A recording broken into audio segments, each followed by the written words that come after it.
Hi, everyone.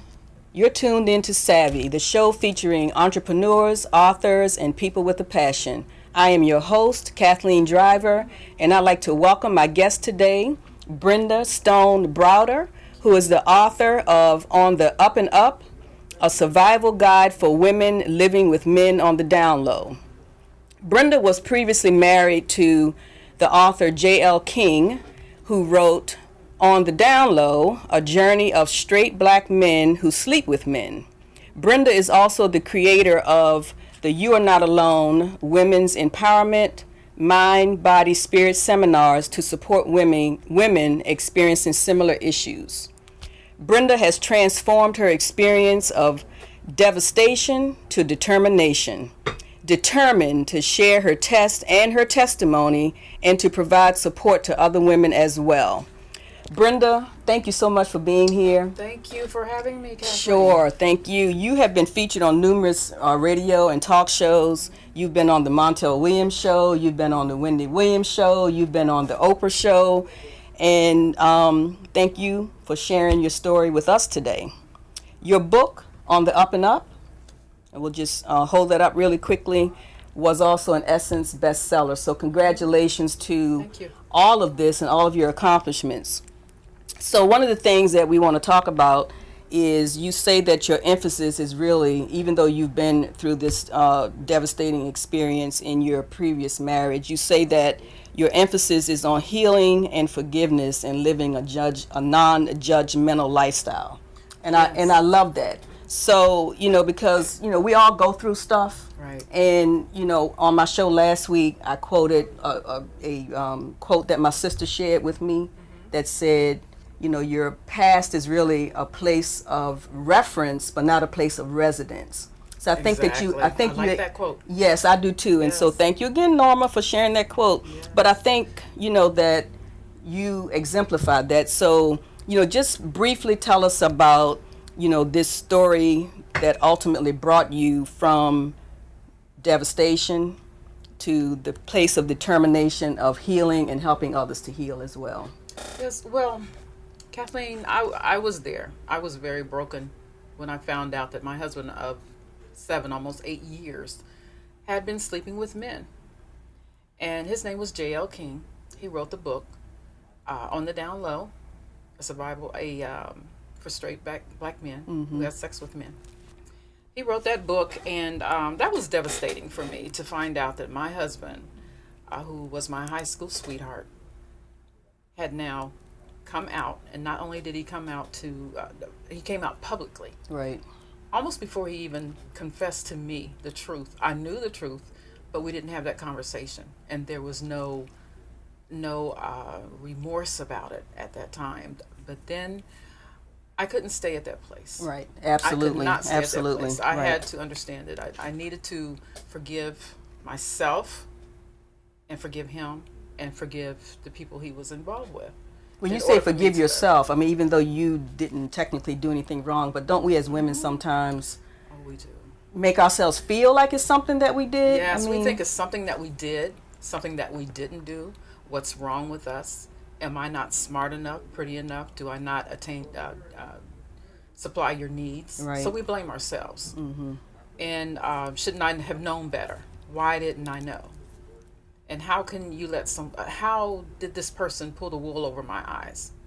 How was I so blind to the fact that this is what was really going on? And I found out that it wasn't my fault. So it wasn't your fault, but you, like a lot of us do, it sounds like you had a beat up yourself party. I did. You beat yourself up for this. I beat myself up. And I think that's normal. I had a pity party. Right, that's normal. normal. I had an anger party. That's normal and that's natural. But again, you didn't allow yourself to stay there. Exactly. I couldn't stay in that place because if I had, who knows where I would be. Exactly. If not for the grace of God. Right. Letting me know that I am empowered through God's grace. Absolutely. Absolutely. And he gave me the grace. God gave me the grace to continue and to forgive. If I didn't have a relationship with God, the forgiveness wouldn't have come. And you know what? And we've heard it said before that forgiveness is not really for the other person, it's really for you. For you. It's exactly. for you to be able to move forward. Exactly. And to move past the pain and that whole experience. I mean, and maybe it was partially for him too, but it's mostly for you to be able to get past the devastation. It's mostly for you because you can't get past it unless you forgive. Exactly. And we are told in God's word to forgive. As to he forgive forgives others, us, as right? he forgives us. Because if we can't forgive, who are we? Right, exactly. God forgives right, us. We right. just need to ask and repent and move on from that which we were doing that was against God's word. Right. So, yes, we need to forgive. Right. I agree For with that. us. Whew. So we got past the devastation, which, I mean, I can't even begin to feel your pain, but I admire the fact that you came through that fire. And another point I want to make, Kathleen, is that if you don't forgive, a lot of times that manifests itself as a physical illness. Oh yeah, absolutely. I was diagnosed. I say diagnosed because I never claimed You're not that. claiming I it. was healed from that. The story goes deep. Okay, All right, are you ready for it? Well, let's go. Let's take it there. The story goes deep. The forgiveness can manifest itself as a physical illness, and for me, it was multiple sclerosis. I see. So I was diagnosed with that at 35 years of age, and I couldn't move my limbs at will. When it was difficult, very difficult to walk, and I'd love to bake and make pies. I couldn't even roll out the dough with the rolling pin. So it's almost an analogy of when I'm hearing you say that, I'm almost picturing that.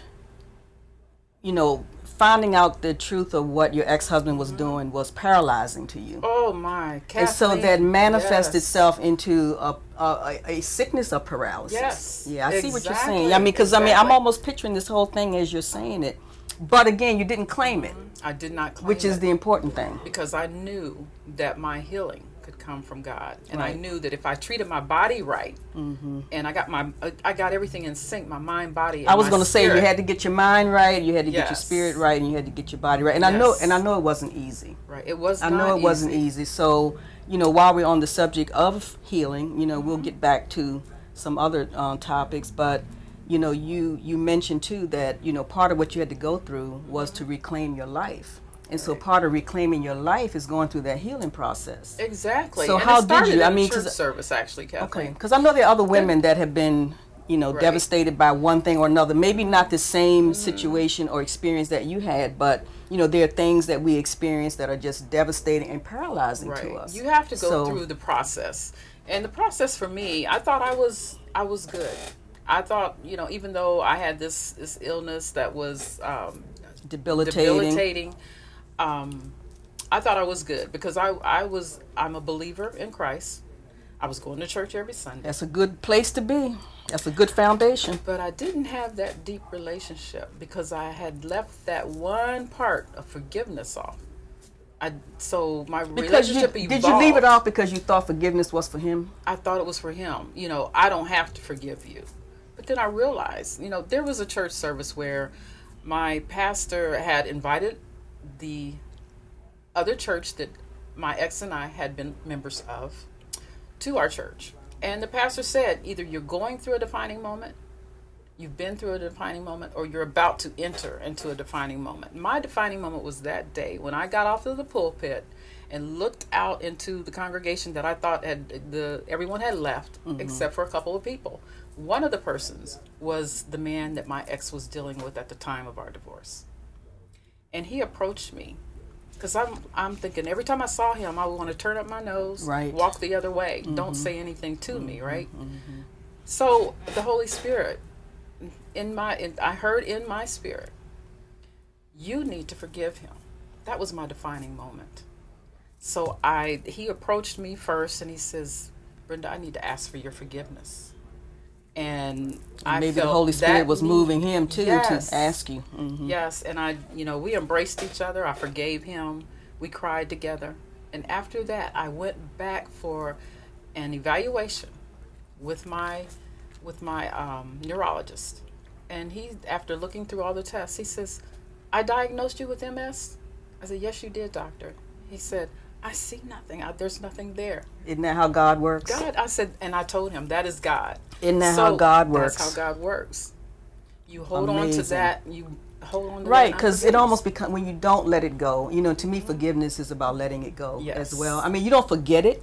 You don't forget, and you don't allow that to repeat itself. Exactly. But I do think that forgiveness is really healing because it's letting go. Yes. So I'm only going to mention his book one more time, only to segue into your book. So again, your ex-husband, J.L. King, was the author of On the Down Low, a journey of straight black men who sleep with men. And you and J.L. appeared again on several shows together to talk about that experience.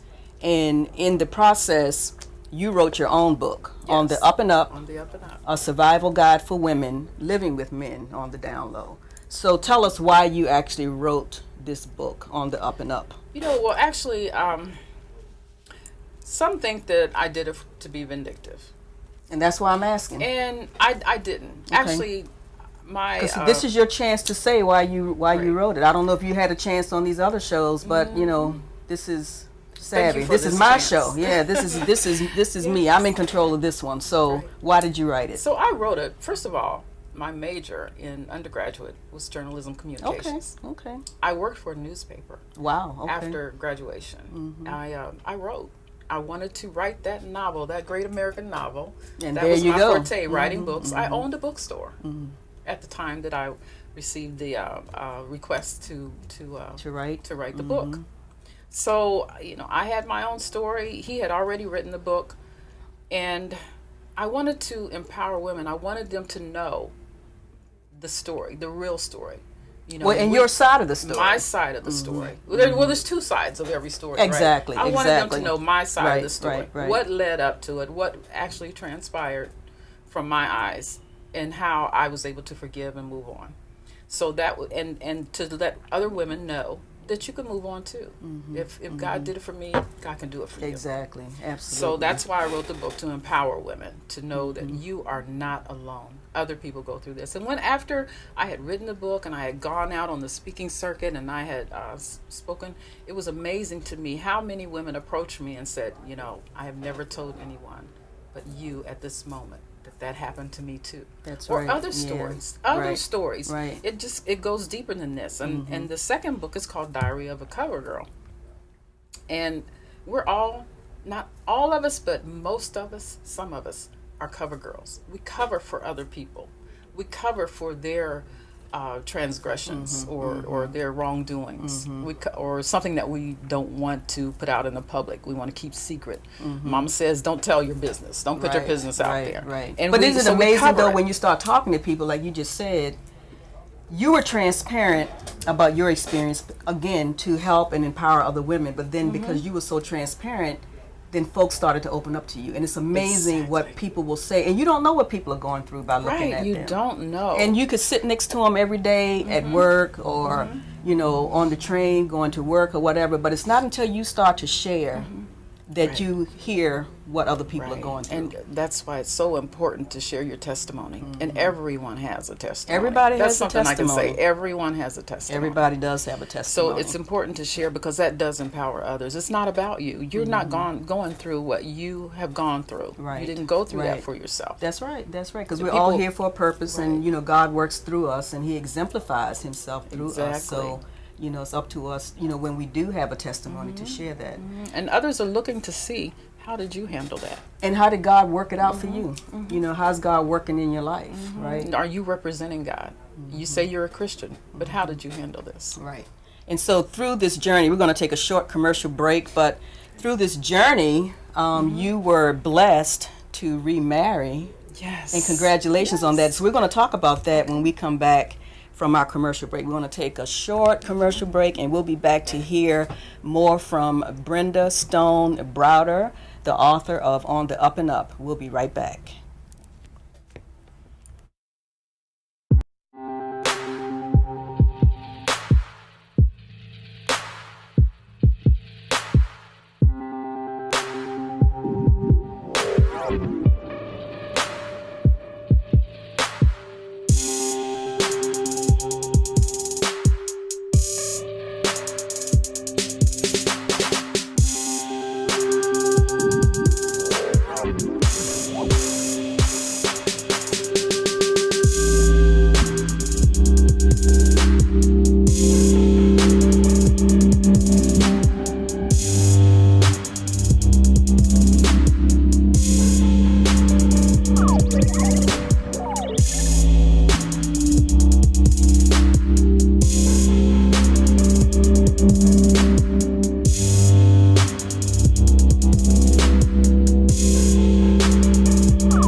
Welcome back to Savvy, the show featuring entrepreneurs, authors, and people with a passion. I am your host, Kathleen Driver, and I am joined today by Brenda Stone Browder, who is the author of the book On the Up and Up.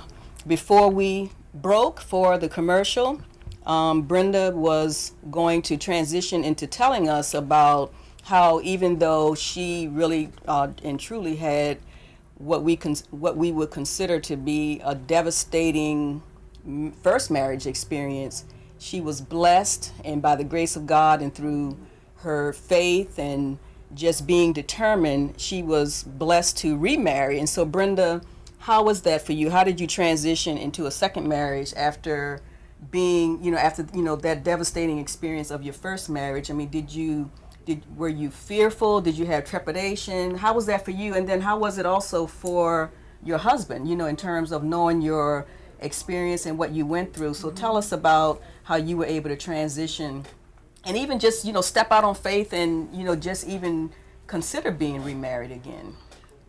Well, it was very difficult. It was difficult as far as trust. My trust level of men was very low. It had to be zero almost. It was close to zero. Close to zero. Mm-hmm. And also, I want to say that in my self-esteem was very low. So I had to go through a process of knowing that I deserved better, and knowing that better was out there, that every man was not on the down low. Right. Every man was not dishonest. Right. And when I met my husband, I had been divorced for 2 years. And I had dated other men during that time. However, when I met him, I had actually, I'll be very candid, I had actually broken up with someone. And I had sworn off all men. I don't want to see another man. Don't look my way. I'm fine. I'm fine. Leave me alone. And I was at a party, a plaza party, an outside party, and I saw this guy who wasn't from my small town, small town. So everybody knows everybody, right? So right. I thought, I don't know who this person is. So I asked a couple of people. My sister and my cousin were at the party also. I asked them, do you know who this guy is? And nobody knew. I said, well, somebody's going to find out today. Right. I was getting a little forward there. But it wasn't for me, because I had already said I don't want to be bothered with any man, right?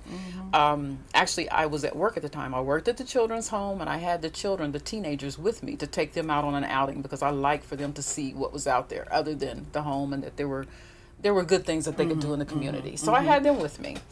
And so I kept seeing him walk by, kind of just, how people check you out and you're like, okay. I don't know. I haven't been checked out in a while. I remember the day. I remember way back in the day. I'm sure you remember. So I wanted my cousin to meet him. I wanted to know who he was. So you were looking at him. You were looking at him for someone else. And it was divine. Now, I was going to say, you didn't know it was God's gift for you. You were looking. Yes, because I call him my Boaz now. So he moved away from the spot that he had always gone back to as he walked around the plaza. He'd go back to the same spot and you were checking him out. You were checking him out a little bit too. It wasn't me. It was the spirit in me. No. I think you were checking him out, Brenda. But anyway, so to make a long story short, I said, okay, come on, cousin. I told my cousin, let's walk over here. He's going to come back to this spot, because that's where he always comes back to. So I stood in his spot, and he did come back.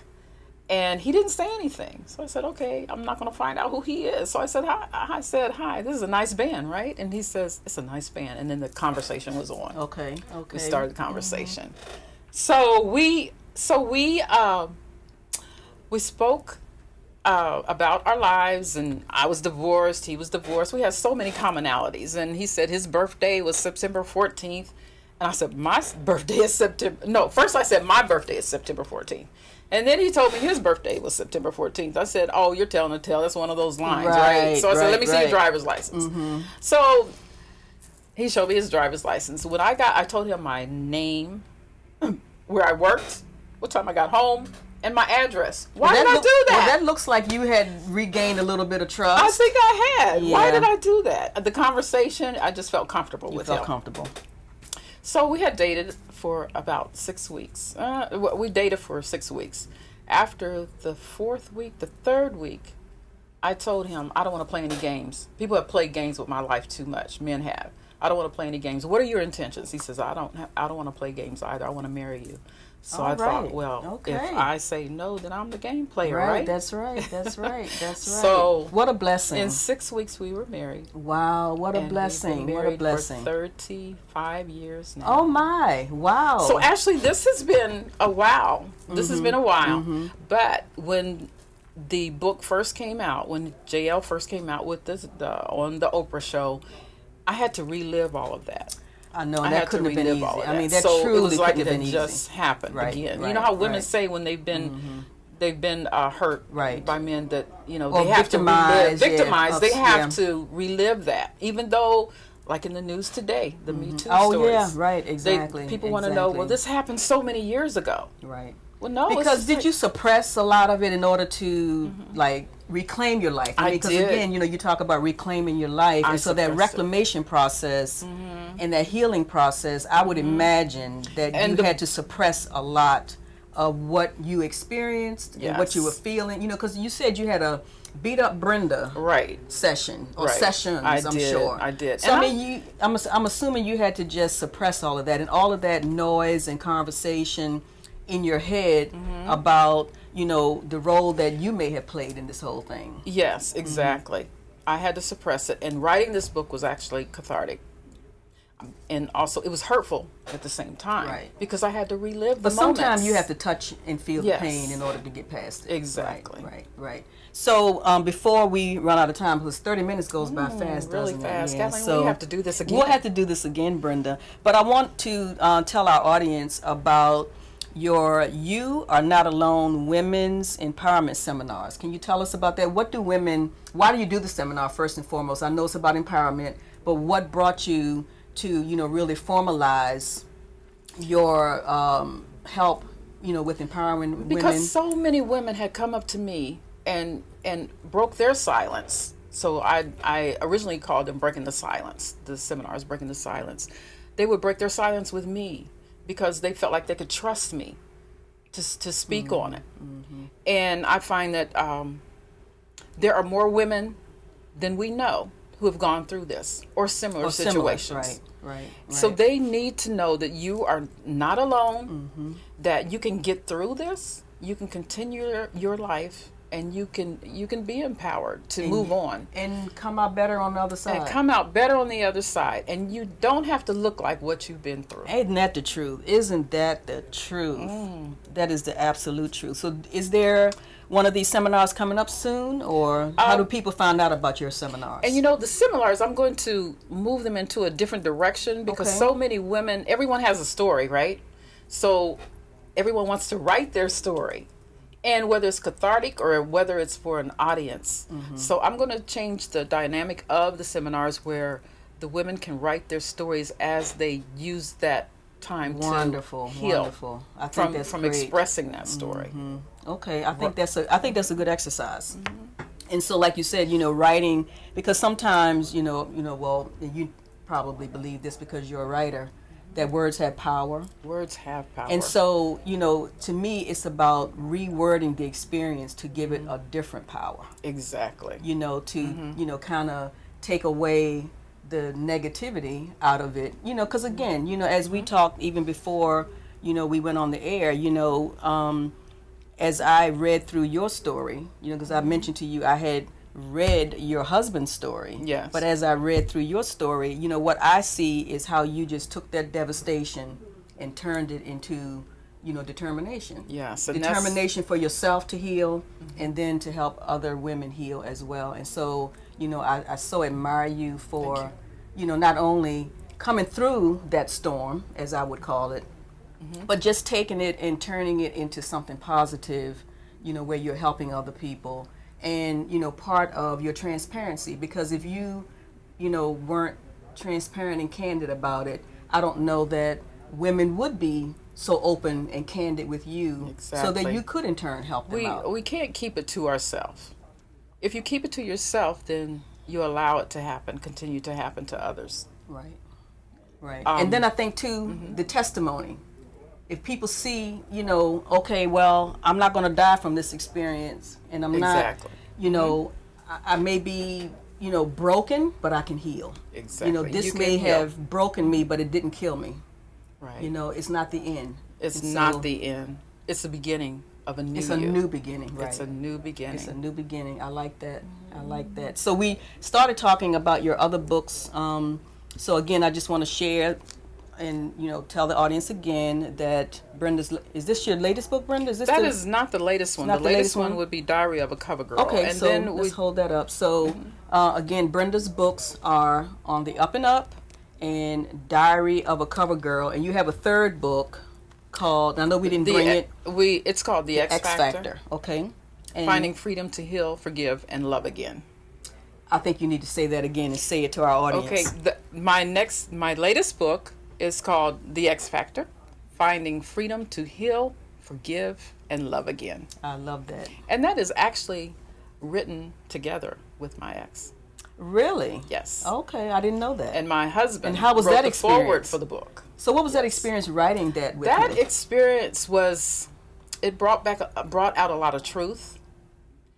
It even enabled us to have a different relationship, to move on and be cordial with each other. Because you have children together? And we You have children children? together, exactly. So we did that for people to know that when you have children and it's a blended family, that you can even go through that process and make it, and it's okay. It's okay for the blended family to happen. Right. And right. you don't have to fight. Right. Because the other thing about not making your past a place of residence, Yes. you can't change it. No, you can't. You cannot It is change what it is, right? You cannot change it. It is what it is. You can't And undo you it. No. You can't unsee it. But you don't have to go back there. You don't have to go back stay there. You don't have to stay there. I think that's the beautiful thing. I think that in and of itself is a gift Yes. that God gave us, is that we have these experiences and, we've heard it all growing up, what doesn't kill you makes you stronger. Makes you stronger. And look at you, my sister. Well, thank you. Just look To at God you. be the glory. Give him all the glory. Yes. So before we sign off for tonight, tell our audience how they can find out more about you and your upcoming workshops, where they can get your great books. Yes, they can contact me through my website, which is brendabrowder.com. And all the information, if you want to send me an email, or you can send it to me through the website. Okay, that's great. So again, my guest tonight has been Brenda Stone Browder. She is the author of On the Up and Up, Diary of a Cover Girl, and also The X Factor. Yes. And Brenda has empowerment seminars for women entitled You Are Not Alone, Women's Empowerment. And so don't forget to visit her website to find out more about her seminars when they're coming to a place near you, and to also find out more about her books and to purchase her books. Brenda, I can't thank you enough for coming and Kathleen. sharing, because I think, our audience, again, we never know what folks are going through. So, you didn't stay where you were, and look at how you come out on the other side. And again, I just admire you for sharing and for helping to empower other women. And I look forward to a conversation with you in the future. Thank you. And if anyone would like for me to speak at their event, I'm available to do that also. All right, folks, you heard that. She is a great speaker. And, again, she's been on the talk show and radio show circuit. So you can't ask for a better speaker to share her story. So once again, I am Kathleen Driver, host of Savvy. Thank you for tuning in, and thank you again to my guest this evening, Brenda Stone Browder, author of On the Up and Up. Thank you, Brenda. Thank you, Kathleen.